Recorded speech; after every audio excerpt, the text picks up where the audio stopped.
Good afternoon, pie eaters. This afternoon I'm going to show you how to remove your pie from the foil without having a complete disaster on the kitchen surface.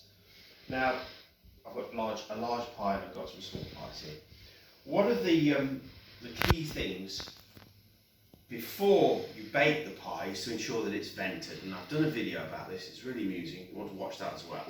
That basically it's really quite simple. Just before you bake the pie, you need to ensure that you put a hole in the top so the steam can vent and the filling doesn't ooze down the side of the pie and stick into the foil. Hopefully these won't be stuck to the foil, but even so, if they are, I'm going to endeavour to remove them. So I'm going to start with a large pie, and I'm going to show you how to easily remove your pie from the foil.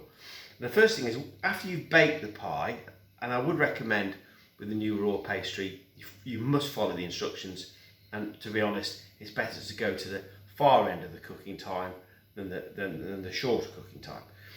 So once the pies come out of the oven, you need to let it stand for, I usually let them stand for at least 10 minutes, because pies are going to stay piping quite in the middle, and then there's less chance of me scolding myself. So 10 minutes later, it's come out of the oven, take the pie, you can pick it up now, and then I just flip it over like that.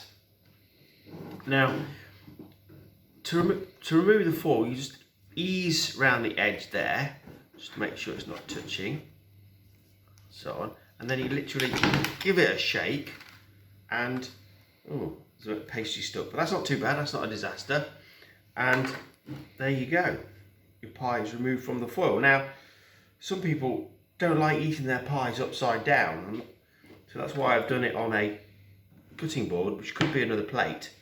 So I will say that it's a lot easier to cut the pie upside down because there's less resistance from the pastry on the base.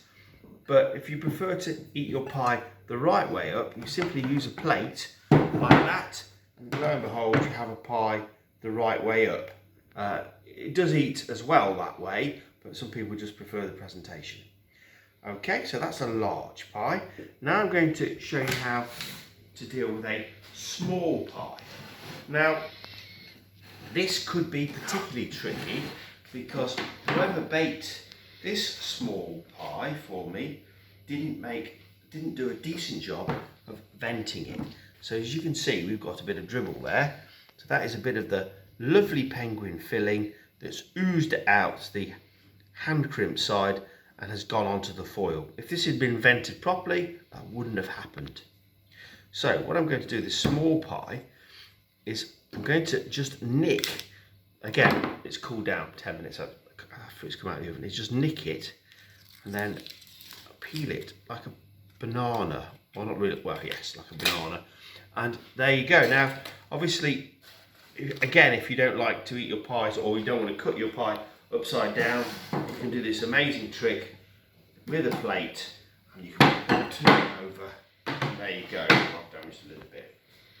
So that's how to remove your foil without completely destroying your pie. I want to do another one on the small.